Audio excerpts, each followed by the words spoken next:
is the second video for the 11th day, 11.2. I was going to tell you in the first one about these two websites. I think I forgot. So on the website page, which you have now created, you should add novamove.com. That's the way I found that you could be able to see Much Ado About Nothing. You could download it for free. Although I rather hoped that you would buy the movie. It's a good one to own. imdb.com is another website I'd like you to know about. That's internetmoviedatabase.com. Very handy. If you want to know more about any given movie, they have virtually all of them on there. It's very interesting and very quick and easy to use. All right, now back on the page 1.1, I would skip a line under Much Ado About Nothing, just in case you change your mind and decide you'd like to add something else there about it. But then go all the way over to the left and write down Elizabethan Theaters. Well, they were different from the theaters that we have today. Examples of them, by far the most famous one is the Globe. That's the one that if you go to London as a tourist, you can go into the Globe Theatre. They've rebuilt it very close to where it originally was, and you can watch a Shakespearean play there. I've been to the building, I've never actually been in it. The Curtain is another one, and the Rose is another one. These were smaller. The Rose, well, basically the Curtain and the Rose are almost identical. This is what I would choose as a venue for a play because it's much smaller, much more intimate.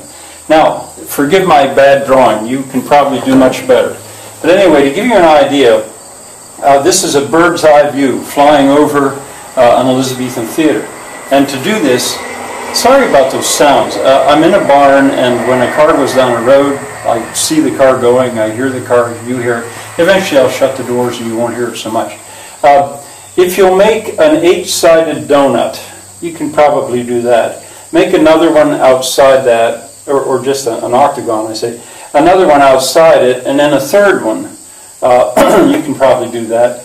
And then put these lines. That would indicate the roof. It should really look like an 8-sided donut. And one of the things that was so, and then if you'll draw this, that would indicate the stage. One of the things that was so special about those theaters is that they were open to the sky. A downside about the Globe Theatre in London, the new one, is airplanes are flying all over a lot. And so it's not really all that quiet in there. Not like it would have been back in Shakespeare's day. A little bit like you hear trucks and stuff here. Open to the sky, and they had it that way because that's the only way you could have light in the center of such a big building. Otherwise it would be dark. There were no artificial lights. In Roman buildings, they would have an oculus, they'd call it, at the center of a dome. It would do a similar thing, but this was much bigger than that. So the light shone there, the sun shone there, the rain fell there, the roof dripped water on the inside and on the outside. That would indicate the peak of the roof. So the center was open to the sky. There you stood in the sun, no seats, you stood.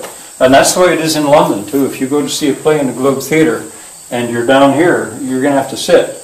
Now up here were galleries. There was a first and second, or maybe even more sometimes, gallery where you could sit in the shade and not in the rain if you paid a little bit more. Well, the people who, there was no curtain. The actors simply walked out onto the stage and did their part, and then they exited. They left the stage. They went out another door. A wonderful way, I think, to see a Shakespearean play. I don't know about other plays. Not really any set to speak of. The characters simply carried on with them their props. A curtain didn't close, and they changed the set and then opened the curtain again. It wasn't like that. The people who stood here were nicknamed the Groundlings. They stood on the ground, and those were the cheaper places to be, and it was very close to the stage. Well, you had to keep them happy. You could not count on them to necessarily be polite. And some people say that's one of the reasons that there's all this bawdy humor in Shakespeare's plays, to keep these groundlings happy. Well, anyway, if you want to see what this looks like, write that down, see Shakespeare in Love. It is a perfectly wonderful movie, and that's what's going to take us to London, because basically you have an assignment, which is to go on the internet. There's various places to find it, I'm sure, but you can. I found it this morning on novamove.com. and I would like you to start to watch Shakespeare in Love. This won the Academy Award, Best Picture in 1998. It beat out Saving Private Ryan. Now, I'll ask the kids, how many of you have ever heard of Saving Private Ryan? Almost every hand goes up. Well, they haven't heard of Shakespeare in Love. I was so proud that year that this movie beat, because Saving Private Ryan is a great movie. Very well done. But this is even better, they thought, and I think so too. I'd like you to see Shakespeare in Love. I'd like you to stop, though. Well, certainly, you may just start watching it and you just may be sucked in and want to watch the whole thing. It's just that good a movie. But in any case, I hope, if you do that, I hope you stop before the world premiere of Romeo and Juliet. Wait until tomorrow. I'd like to explain before that, if possible. A couple things to tell you. You could just go 1 minute 53 seconds into it. See, it starts with a spiraling, the camera descends in a spiral and it pans the whole interior of the Curtain Theater, which actually is the same as the Rose. Well, in the play, in the movie, you're supposed to think it's a different theater, but they just did the interior differently. For the sake of that movie, they built that thing, and Judi Dench, I think is the name of the one who played Queen Elizabeth, she actually was given it, or she got that when they tore it down because she loved it so much. Put it into storage. I don't know what became of it.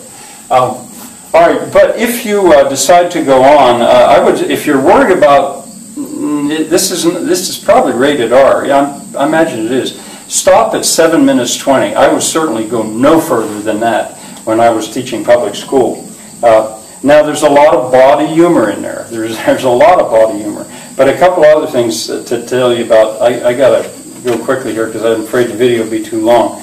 This is not a horror movie. You're going to hear a man screaming because his feet are being burnt. He's fine. He'll be fine. There are some visual jokes that you might not get. Shakespeare signing his name a whole bunch of times. Well, he signed his name, I think, 7 different ways. That's one of the reasons people think that maybe Shakespeare wasn't one man but a group. Probably not true. You see a skull. Well, that's an allusion, a reference to something famous. That's an allusion to Hamlet, of course. The Puritan in black who's shouting from the door. There's jokes about that. He says the rose would smell rank. Well, that's a play on a rose by any other name would smell as sweet. The rose is the theater. He says a plague on both your houses. He means the two theaters. That, of course, is from Romeo and Juliet as well. Finally, one other thing I'd ask you to do is notice the architecture. Germans call that Fachwerk. In English, it's called Elizabethan or Tudor. You'll see posts and beams and braces with white infill. You're going to hear me talk about that a lot, and in the background you will see that. Please take notice of that. All right, I would like you to watch about 7 minutes of this if you're willing to, or at least 1 minute and 53.